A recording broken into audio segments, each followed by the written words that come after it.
Hello and welcome to another mini documentary. Today I'm going to be talking about one of Europe's most beautiful capital cities, Prague. Have you ever wondered what you can see in Prague in just a few days?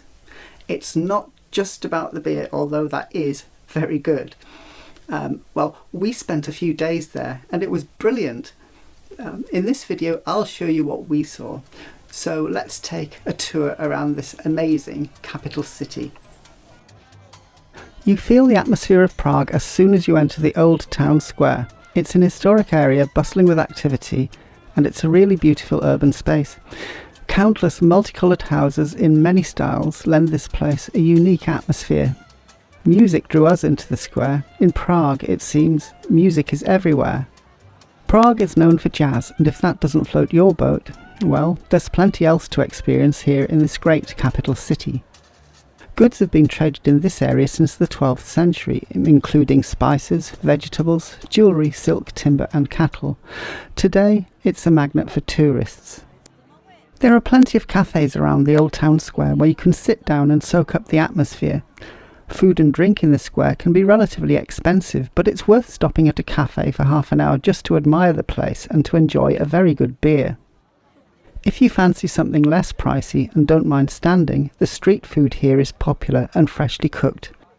There's Prague ham, pancakes and more to tempt travellers' taste buds.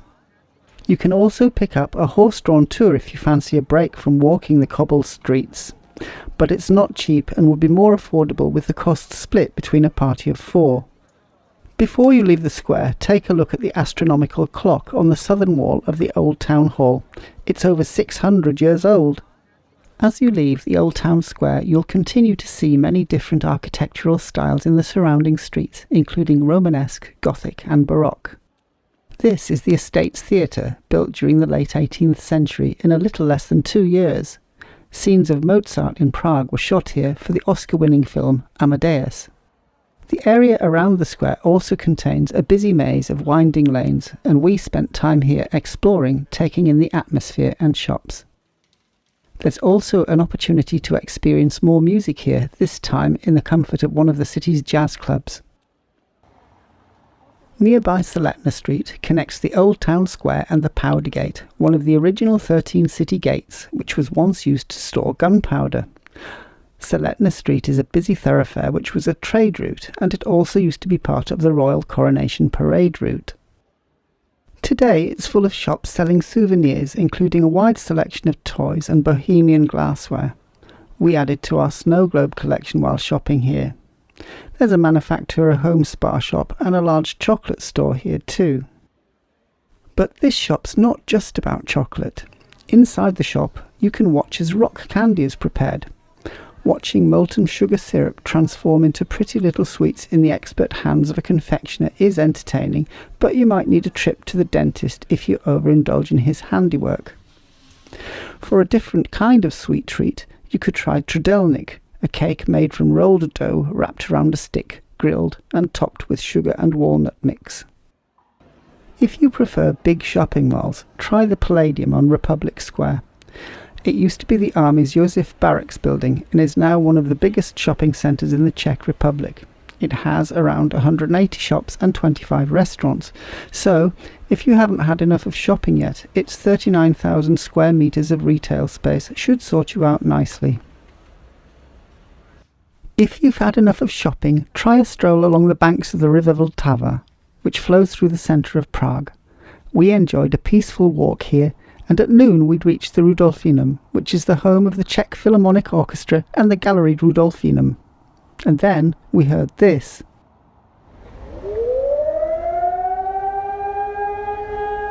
It's an air raid siren test. Life goes on as normal during the test, which is about 2 minutes long on the first Wednesday of each month.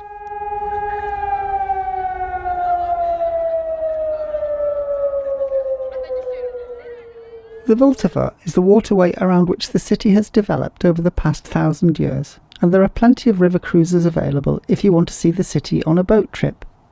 But you'll probably see just a short section of the river as there are a lot of weirs. This one's next to the Novetny walkway, which is a good spot from which to admire the Charles Bridge. And on the hill behind the bridge, Prague Castle. We returned along the walkway and went through a kind of souvenir retail tunnel to reach the Gothic bridge tower, which guards the entrance to the Charles Bridge. Panoramic views over the river and of the castle make this famous footbridge a focal point for visitors. The bridge is always buzzing with activity, including musicians and people selling souvenirs and artwork. Construction of the bridge started in 1357. The bridge is 621 metres long and was the only Vltava river crossing in Prague until 1841. The statues on either side of the bridge are replicas of the originals and are mostly Baroque. Leaving the bridge, we left the old town behind and headed through the picturesque lesser town, which is clustered around Prague Castle. It's quite a climb heading up Nerudova Street on foot, especially if it's hot, and there are plenty of cafes you can stop at for refreshment. However, we pressed on, and we were rewarded with lovely views over the city when we finally reached the top. From here, you can see most of the city with its population of 1.4 million. This was the historical capital of Bohemia, and since 1992, the historic centre of Prague has been included in the UNESCO list of World Heritage Sites. Be aware that you have to go through security checks to enter the castle grounds, and there can be a queue at busy times. Prague Castle is the largest ancient castle in the world and dates from the 9th century. The castle buildings represent virtually every architectural style of the last millennium, and the last major rebuilding was carried out in the second half of the 18th century. There are over 1.8 million visitors annually, and it is now the official residence of the President of the Czech Republic. Presidential guards guard the three main entrances to Prague Castle and are part of a special army division. The guards are changed hourly. If you're here at midday, you might catch the longer ceremonial changing of the guard, with a parade accompanied by music. You can walk around some parts of the castle complex for free, but we bought a ticket allowing us access to historic buildings within the Prague Castle complex. The ticket included access to Golden Lane, which takes its name from the goldsmiths who lived there in the 17th century. The lane comprises 11 historic houses, inside which period scenes have been created to show the life of the artisans who once worked, ate, drank and slept in them. In its early years, the lane consisted of even smaller dwellings, but as they fell into disrepair, they were replaced by the houses we see today. If you venture upstairs, you'll see an extensive collection of medieval armoury and weapons displayed in the long corridor which runs along the back of the houses. We also visited the old royal palace. Vladislav Hall was used for coronations, banquets and jousting from the 16th century, and there are various other adjoining chambers within the palace. For example, the Bohemian Chancellery, which was the office of the royal governors of Bohemia. There's a great view of the outside of the castle from here. At the other end of the hall is the old Diet. This was used for sessions of the Supreme Provincial Court. A nearby spiral staircase leads up to the new Land Rolls Room, the old repository for land titles, where the walls are covered with the clerks' coats of arms. Close to the old palace is the early Baroque facade of St. George's Basilica, which originated as the second church at Prague Castle. Inside, the church is mostly Romanesque. The original early 10th century church was wooden, but that's long gone. The present Romanesque appearance of the church, with main apse and two steeples, dates back to a reconstruction carried out after a devastating fire which occurred in 1142. In complete contrast to the rest of the interior, as you leave the church you pass through an early 18th century Baroque chapel. Not far away, and dominating the centre of the castle complex, is St. Vitus Cathedral.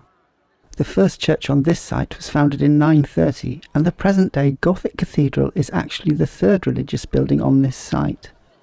Construction of this church began on the 21st of November 1344 and was finally completed nearly 600 years later. The entire building process came to a halt with the beginning of the Hussite War in the first half of the 15th century, and a great fire in 1541 heavily damaged the cathedral. Through most of the following centuries, the cathedral stood only half finished. Work picked up again in the 19th and 20th centuries and was finally finished in 1929. In fact, the The entire western half of the cathedral is a neo-Gothic addition, and the earlier eastern half only reached as far as the transept and the Great South Tower. You will see some Renaissance and Baroque additions to this cathedral, but it's mainly Gothic. In fact, the Cathedral of St. Vitus had a tremendous influence on the development of late Gothic style in Central Europe, including the Stephansdom Cathedral in Vienna and Strasbourg Cathedral. After leaving the Prague Castle complex, we headed up Uvos Street to the Strahov monastery. By the way, if you've had enough of walking up hills, there's a tram route nearby. The monastery was founded in the 12th century, and our aim was to buy tickets and see the famous Strahov library there. The library houses thousands of old prints and books, including one from the 9th century and many more from the 17th and 18th centuries.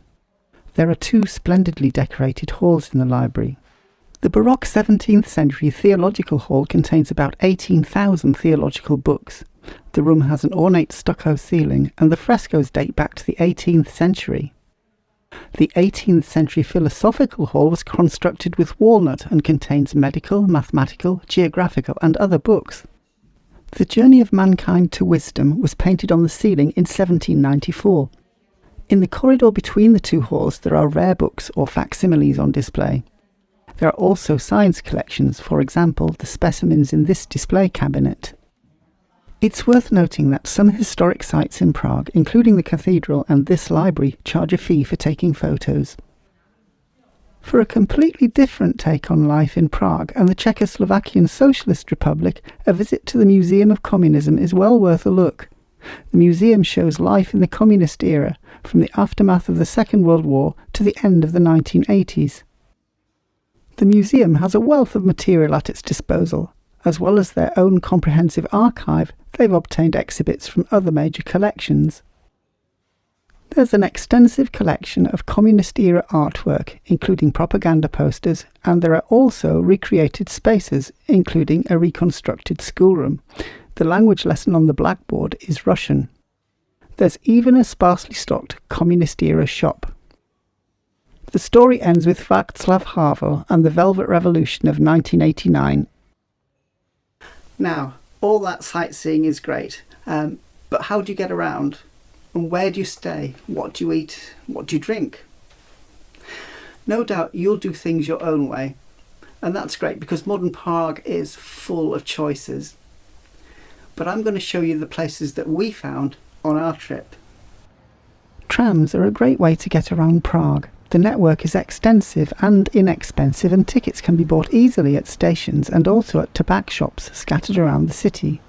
The tickets we bought were valid for 30 minutes each, which is plenty of time to transfer between lines to reach your destination.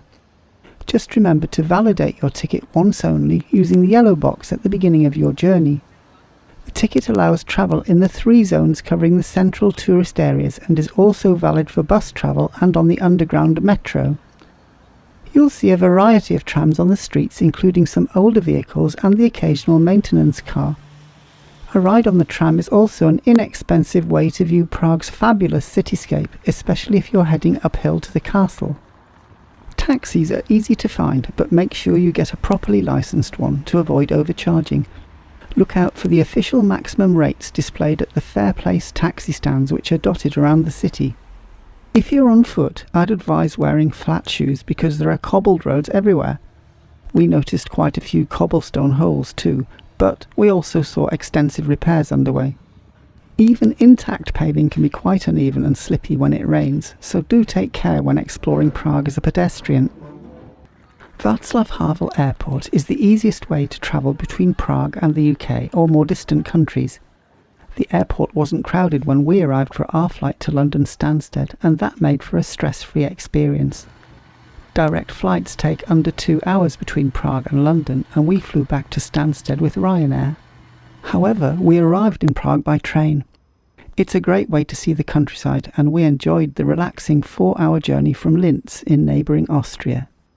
We stayed on Salkonitska Street in the new town at Hotel Unique, a 4-star hotel which opened in 2013. It's right in the heart of the historic central area with good restaurants and bars and the old town just a few minutes away on foot. The hotel has attractive modern decor and the staff are friendly and helpful. Our room was clean and well maintained and contained a large comfortable bed. Breakfasts were included in our booking and were very good, with a great choice of different foods available. There were also plenty of mini-market stores nearby, so a snack or an inexpensive bottle of great Czech beer was just a few minutes away on foot. This Kozel dark beer was a favourite of mine. There were plenty of good restaurants just a short walk away too. La Bottega Bistroteca is an upmarket Italian on Vltava Street, and was so good we went there twice for dinner. All the food we had here was very good and the waiter was friendly and knowledgeable. La Bottega is relatively expensive for Prague, but we thought it was worth it, and that included the excellent desserts. At K, the Two Brothers, an Indian restaurant on Petrska Street, we had a very rich meal. We enjoyed some good food without spending a fortune, but I should probably have eaten less because I was way too full by the time we left. Now, a visit to Prague would be incomplete without trying the local cuisine. At next door by Imperial, on Slatnická Street, the surroundings were so plush that we expected a huge bill. What we got was excellent food and drink at a reasonable price. This is their goulash, served with the traditional bread dumplings. But if you want a really lively atmosphere on a tight budget, a trip to the local Dlouhá pub on Dlouhá Street is a must. They have, of course, excellent beer and an inexpensive menu. This is their goulash with bread dumplings. It's hearty, filling food, though you may struggle to find vegetables.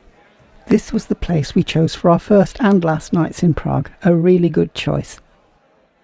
Now, I should add that all these restaurants were busy even in October, and booking ahead is advisable even early in the week. Anyway, that's it. We didn't have time to see everything, but that just gives us a really good reason to go back again. I really love Prague and I can't wait for our next visit. So I hope you enjoyed this video. Maybe you've already been to Prague. I'd love to hear about what you saw that we missed. Maybe you could recommend some places to see in the comments section below. And if you enjoyed this video, please click like and subscribe to my channel. Thanks for watching.